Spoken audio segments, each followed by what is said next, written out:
से ज्यादा हो गए हैं। मतलब आते ज्यादा 800। कितने, वो 1300 समथिंग है ना, 1,333 है। 1300 है ना? हाँ हाँ हाँ। हाँ। हाँ हो जाएंगे इंशाल्लाह। मेरी टारगेट तो है कि इस वीक में मैंने इसकी दूसरी फाइल भी कंप्लीट करनी है। अब देखें क्या बनता है। इसकी दूसरी फाइल मतलब वो जो स्ट्रक्चर से शुरू हुई भी है? नहीं, वो जो छोटी तो छोटी मैंने, सी उसकी फाइल है, 500 समथिंग है। नहीं उसमें थोड़े हैं, क्योंकि आज मैंने सिर्फ कैलकुलेशंस की हैं और हमदी किया है। ये तो मैंने बिल्कुल भी मेरे जहन में नहीं था कि मैंने आज ये करने हैं, तो ये मैंने पहले वो लिखे हुए थे, तो उससे मतलब तो जरा हो रहा है गुजारा। चले मैं चलो जल्दी से कर ओके। देता हूँ करते हैं फिर सर वो। की क्लास स्टार्ट होने वाली है 10 मिनट में। हाँ वही ना। 1044। 104, चलो ठीक है फिर वो उसको ऐसे ही रहने दें। फिर अब उसको क्या कंसीडर करना है, क्योंकि एएमएच पे मैंने ये खुद पढ़ा कि उसका रीनल पेमेंट के साथ कोई लेना देना नहीं है। हाँ, तो इसको मैं ऐसे ही कर देती हूँ कि this is not present in AMH, इस तरह करके मैंने लिख दिया है। ये क्रॉस चेक कर हम्म। लेंगे जब दोबारा रिवीजन करेंगे, और अगर फिर भी कोई एविडेंट फाउंड नहीं होगा तो हम इसको नहीं करेंगे, क्योंकि हो सकता है राइटिंग मिस्टेक हो, एक बंदे की रिकॉलिंग मिस्टेक हो, क्योंकि अगर चले एएमएच ये में नहीं सेशन है के तो बाद वो ना देंगे ही नहीं। मुझे मुझे एक रिमाइंडर दीजिएगा, मैं इसका वो जो रेफरेंस होगा ना वो तस्वीर खींच के भेजूंगा ग्रुप में। सही।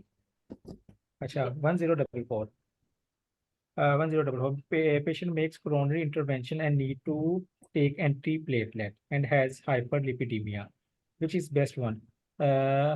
सिलोस्टाजोल।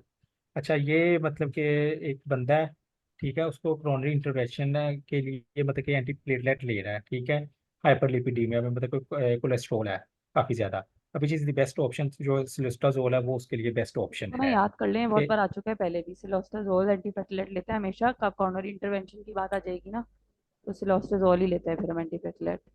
हाँ और इसका उस, सेलेस्ट्राजोल वो है ना? मेरे ख्याल से इसकी क्लास ऑफ एंटीप्लेटलेट। ड्रग वो है।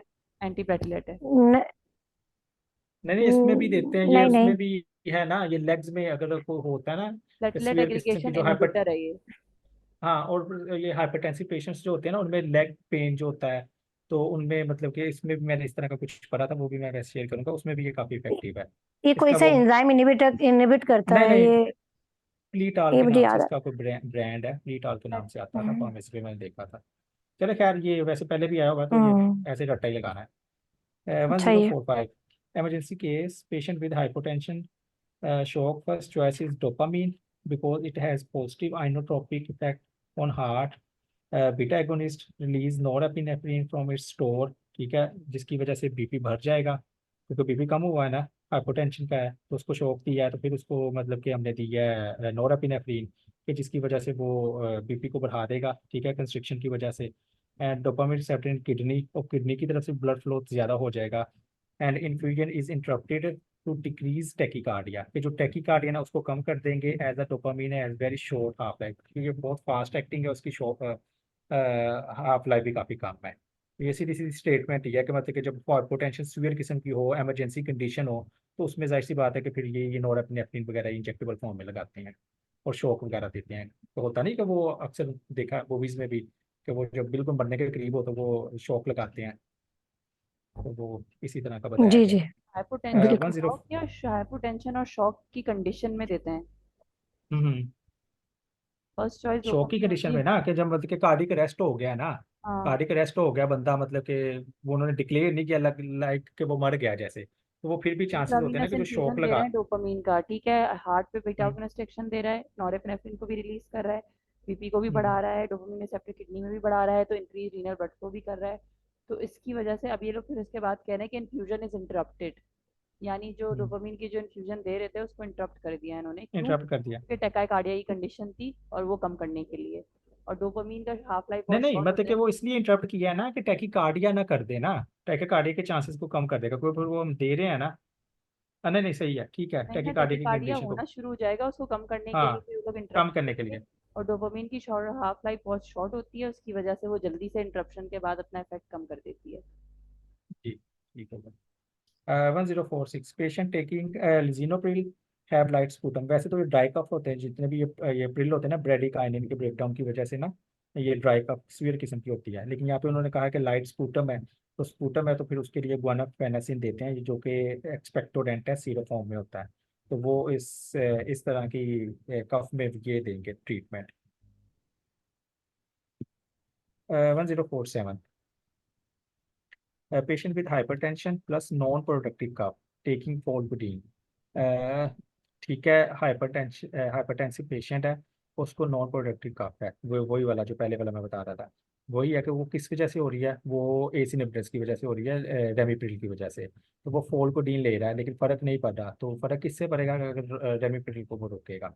तो उसको नहीं लेना, फिर वो मतलब कि रेमिप्रिल को रोक के वो AR मतलब कि सार्टन फैमिली में से कुछ भी ले सकता है। 1048, patient has hypertension, heart failure, unilateral renal artery stenosis, should take captopril. अच्छा ठीक है, ये सारे प्रॉब्लम्स है ना, तो कैप्टोप्रिल ले सकते हैं। एसी इनहिबिटर्स इसमें फर्स्ट चॉइस है। हाइपरटेंशन में, हार्ट फेलियर में, यूनिलेटरल रीनल आर्टरी स्टेनोसिस में, तो इसमें इस पे ये लेंगे। 1047 में तो लिखा हुआ है रेमिप्रिल लेंगे ना? नहीं लेंगे, स्टॉप व्हाट, स्टॉप क्या करेंगे, अच्छा रेमिप्रिल को अच्छा अच्छा, स्टॉप सही सही करेंगे। सही है, सही सही सही सही याद सही रखें सही। कि जब भी ना ड्राई कप ड्राई आ कफ जाता, कफ। आएगी ना, तो उसमें वो हम्म प्रिल हम्म, फैमिली है ना जो वो इन्वॉल्व होगी। देना ही नहीं है ठीक, वो तो, हाँ।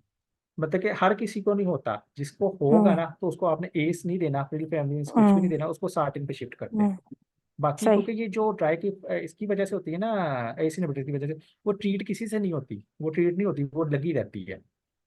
अच्छा। तो इसलिए वो देखें, लिखा है ना उन्होंने टेकिंग फोल्कोडीन, तो वो फोल्कोडीन की जगह पे जो मर्जी दे दें वो ट्रीट नहीं होगा। उसको हमने प्रिल को निकालना ही निकालना है उसमें से, एसी इनहिबिटर को, और फिर उसको सही सार्टिन है, फैमिली में से कुछ भी दें। अच्छा ठीक है तो ठीक है। ये 1048 हो गया। 1049, most appropriate for bilateral artery stenosis in patient taking verapamil. Verapamil जो मतलब कि क्या कहना है अच्छा, most appropriate for bilateral artery stenosis in patient तो टेकिंग मुझे एक चीज ऐड करनी थी, वेरापिमिल। ये यूनिलेटरल आर्टरी स्टेनोसिस में कैप्टोप्रिल दे सकते हैं ACE inhibitor renal artery stenosis में? दे सकते हैं, ये लिखा तो हुआ है। अच्छा, सही। क्या आर्टरी स्टेनोसिस के केस में नहीं देते हम लोग एसी इनहिबिटर, जो आतिफ ने बताया था हमें? इसमें मिस काफ़ी Description में शायद कॉन्ट्रडिक्शंस भी हैं, क्योंकि ना ये मैं एक टेबल मैंने काफ़ी दिन से मैं सेंड करने का सोच रहा हूँ, लेकिन बस वो मेरे जहन में नहीं रहता। AMH पे ना बड़ा एक ना अच्छा सा टेबल बनाया हुआ है कि कौन सी कंडीशन में कौन सा एंटी हाइपरटेंसिव मतलब कि दे सकते हैं, और कौन सी कंडीशन में नहीं दे सकते, फर्स्ट चॉइस कौन सी है और बस सेकंड चॉइस कौन सी है। उस भी पे सेशन आपको के बाद ना, मैं याद दिला दूंगी आपको मैं। ये टेबल आप वो मैं सेंड कर कर तो दिए। दूंगा, लेकिन वो है ना टेबल हमारे, आपको मजीद कंफ्यूज भी करेगा।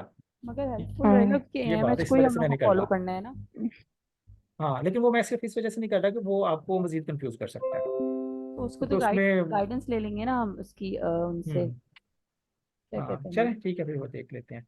अच्छा जी, 1050, patient has rheumatoid arthritis and acute lymphoid leukemia and take mercaptopurine which should be avoided in rheumatoid arthritis, sulfasalazine। अच्छा जो सल्फासेलाजीन है ना, ये नॉर्मली अल्सरेटिव कोलाइटिस में भी देते हैं और ये इसमें भी देते हैं RA में।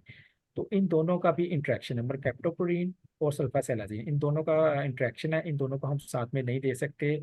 इसको किसी भी आप बायोलॉजिकल डिमांड से दे सकते हैं मैप फैमिली के साथ, बट इसके साथ सल्फासेलाजीन के साथ नहीं दे सकते आप। 1051, patient allergic to tramadol, what should be given in rheumatoid arthritis, co-codamol, ये ब्रांड है कोकोडामोल। तो इसमें होता क्या है, कोडीन और पैरासीटामोल है, और कोडीन पैरासीटामोल के साथ बेस्ट एफिकेसी देगी, बेस्ट इफेक्ट देगी, अकेले उतना अच्छा इफेक्ट नहीं देती जितना पैरासीटामोल के साथ देती है, और वो उस सूरत में अगर ट्रेमाडोल से एलर्जी है तो।